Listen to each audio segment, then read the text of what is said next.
Clara बिस्तर से कूदकर उठ गई और बाहर जाकर उसने देखा कि नट क्रैकर बिल्कुल सही सलामत क्रिसमस ट्री के पास पड़ा हुआ था। क्लारा बहुत खुशी से झूम उठी और सुकून से वापस सो गई। कुछ देर बाद क्लारा को कुछ मजेदार आवाजें सुनाई दी और लगा वो सपना देख रही है और इसलिए वो फिर से सो गई। वो इस बात से अनजान थी कि हो क्या रहा है।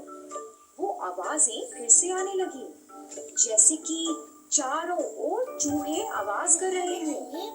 क्लारा ने एक बार और सब कुछ अलग था।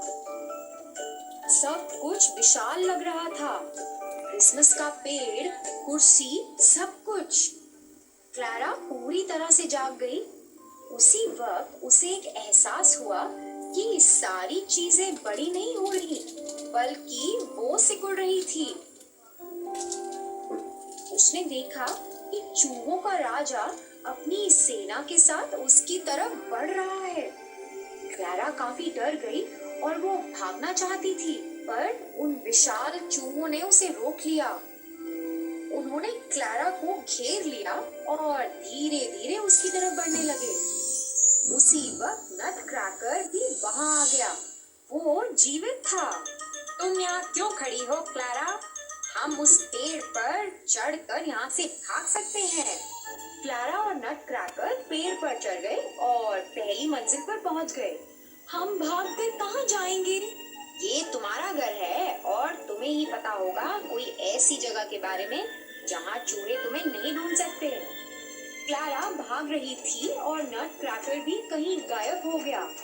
चूहे घर के चारों ओर फैल गए और वो क्लारा को ढूंढ रहे थे। तभी नट क्रैकर एक खिलौने की अलमारी के पास पहुंचा।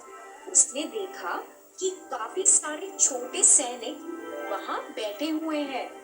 ए दोस्तों, तुम लोग यहाँ क्या कर रहे हो? मेरी दोस्त क्लारा मुसीबत में है।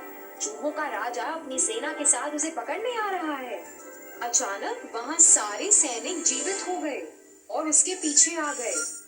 जब नटक्रैकर कमरे से बाहर गया तो उसने देखा कि चूहों ने सारा घर उथल-पुथल कर दिया है। नटक्रैकर और उसके साथियों ने अपने हथियार निकाले और चूहों के राजा और उसकी सेना से लड़ने लगे। सैनिकों से ज्यादा चूहे मौजूद थे। काफी सैनिक घायल भी हो गए थे। नटक्रैकर की हालत खराब थी। उसे भी काफी चोटें आई।